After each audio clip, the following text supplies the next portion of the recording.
Now at 10, this is Fox 61, Connecticut's news station.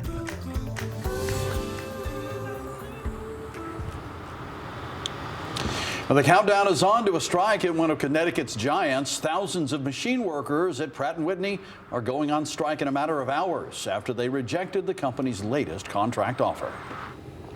Thanks for joining us for the Fox 61 News at 10. I'm Brent Harden. And I'm Sarah Sanchez. More fallout tonight after that contract agreement between the owners of Pratt Whitney and thousands of its union workers failed. A union member tells Fox 61 those workers are set to go on strike at midnight, and it's not just at their East Hartford headquarters. Another plant will be joining them on the picket lines. Fox 61's Stephen Reels breaks down how we got here and where both sides stand. Yeah, we've really seen both sides come to a head at this point. Neither side wants to give in, and it's really turned into a situation of an unstoppable sword meets an unbreakable shield.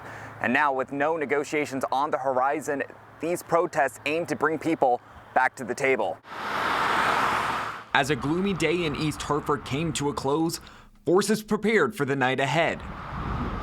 On Sunday, more than 3,000 union members in the greater Hartford area voted against Pratt Whitney's offer for a new contract, claiming the company did not come up with an agreement that addresses their biggest concerns, those being wages, retirement security, and job security. Union Directing Business Representative Jeff Santini told Fox 61 these strikes will take as long as it takes until a better deal is reached. They just didn't come to the table prepared to provide that for our members. People have fought in the past to provide us with what we have now. A good job, good middle-class jobs that, frankly, we need to survive and provide for our families. Those 3,000 plus workers will picket at two of Pratt Whitney's plants, one in Middletown and the other at its headquarters in East Hartford.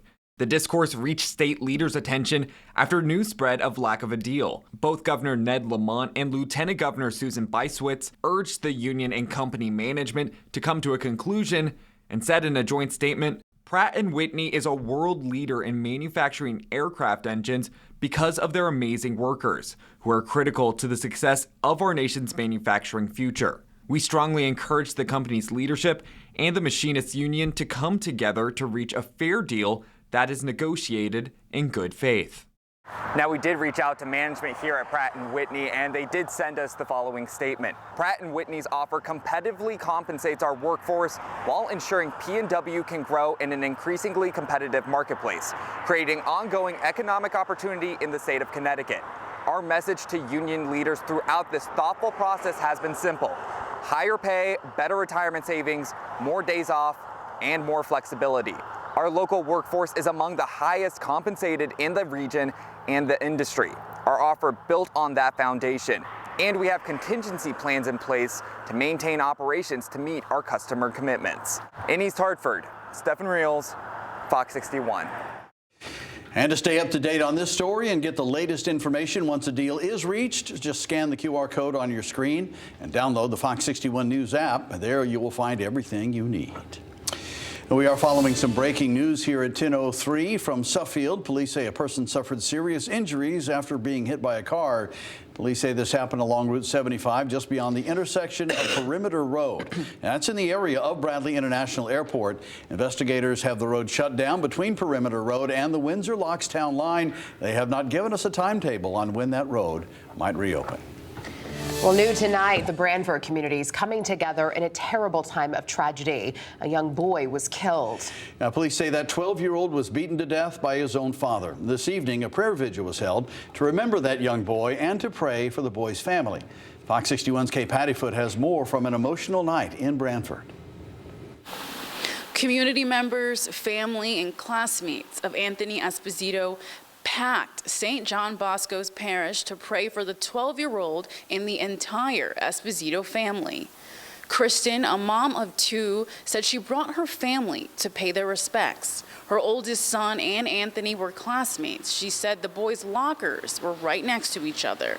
It's a heartbreaking news, to see this tragic event to take place here in our local community. But at the same time, you know, as we gather today here in our local church, it's so beautiful to see the number of people that came. The pews at St. John Bosco's Parish in Brantford were filled Sunday night as a special prayer service was held for 12-year-old Anthony Esposito. Police say Esposito was beaten to death by his own father on May 1st. Parishioners like Elizabeth Schwartz says the 12-year-old's death is tragic. Honestly, I cried, and I just, it's just very sad and unbelievable, unfortunate. The church was full of people who knew him well and those that wanted to pay their respects, including many young people, classmates, and friends of Esposito and his family. Great tribute to Anthony, that he was, again, an innocent little boy that probably touched the lives of a lot of his classmates, teammates, and friends. During the service, people prayed and sang hymnals while Father Edward Gutierrez reminded members of the community not to be divided during this difficult time. That we may always protect one another, that we may always love one another. Father Gutierrez also reminded those gathered to walk by faith, even in the face of this tragedy. Even though one day we are going to live this earthly life, we are going to be once again reunited in the kingdom of God. So that's our hope, that's our traditions, and it's so beautiful that I know that the family of Anthony is so pleased and grateful for the whole community. The funeral service for Anthony will be held on Friday at St. John Bosco's. In Brantford, Kay Pattyfoot, Fox 61. Heartbreaking there, Kay. Thank you. Time now to check in with Chief Meteorologist Rachel Frank for a first look at the forecast and a wet week ahead. Yeah, Rachel, let's worry about Monday first here. How much rain can we expect tomorrow? I think just during the day tomorrow or through tomorrow evening, we're looking at 1 to 2 inches of rain, but that's not where it ends. There's also rain on Tuesday and off and on into Wednesday. So find your umbrella, keep it with you. We're going to need it for the next several days. That rain will come down heavily at times. I don't think it rains straight for 3 days, but it'll be kind of off and on. And the grand total, about 2 to 4 inches for most of the state. It is spread across 3 days, but there could be some higher amounts up to 5 inches. So we'll be watching the chance for some isolated flash flooding issues. It's not widespread enough for any alerts. The National Weather Service hasn't issued any alerts, but it's something we'll be monitoring, especially on Tuesday or Wednesday, and slower travel at times as well. We're noticing some showers moving in from the south right now. Nothing too heavy, and tomorrow is a rainy day. Highs will be up around 60 degrees, and again, we've got more where that came from. Your full forecast will get you all set for the week ahead coming up.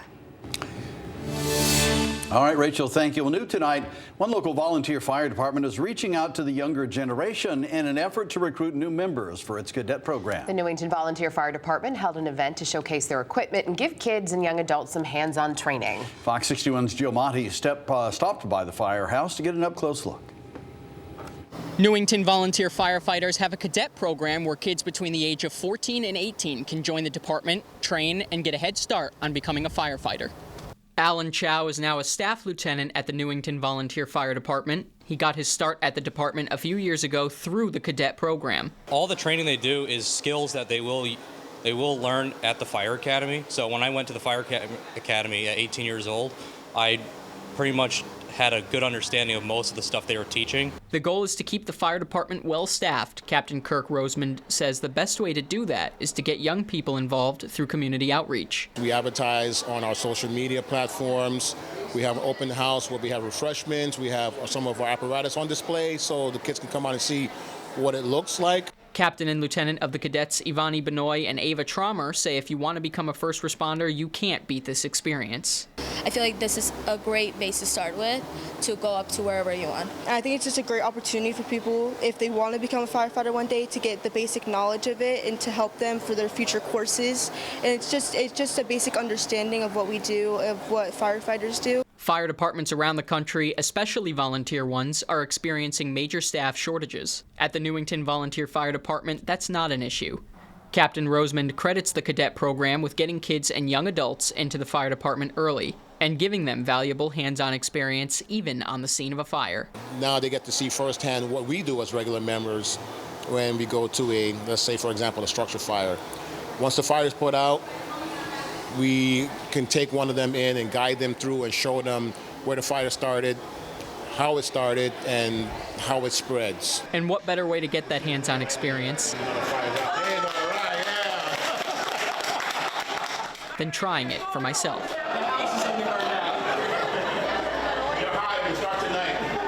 Kids and young adults got to work a fire extinguisher simulator to learn how to properly put out a small fire. Visitors and future cadets also got to check out the fire truck, see some of the gear, and meet members of the fire department. Lieutenant Chow says the cadet program helped him become part of the department and recommends it to any young firefighter in the making. They can come and see what the fire department has to offer, how we get back to our community, what we do other than just respond to emergencies. We do a lot of community events, we do a lot of training, and we're just trying to be part of the community.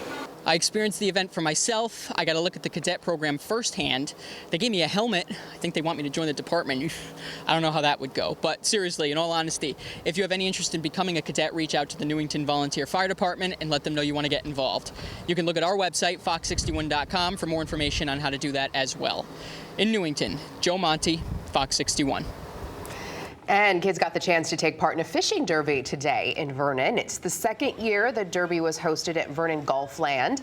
Suburban Subaru stocked the Hockanum River with more than 150 trout for the event. The event organizer says these types of events are important for local children. Adrenaline. When I have a fish on the hook, it's fun to reel it in, and then getting it off the hook is really fun. It's all about the kids. If we don't take care of the kids in today's society, we've got a problem on our hands. So we had about 50, 60 kids that showed up today, and some people caught fish and some people didn't catch fish, but everybody had a good time, and that's what it's all about. Awards were given out for the kids who caught the most and the largest fish. Now, tomorrow, Governor Ned Lamont will announce a new grant aimed at making streets and neighborhoods safer in the city of West Haven. The grant is worth nearly $2 million. The governor's office says the money will be used to improve pedestrian safety and to pave several roads and sidewalks near the Veterans Affairs Medical Center. The announcement is expected tomorrow morning at the West Haven City Hall.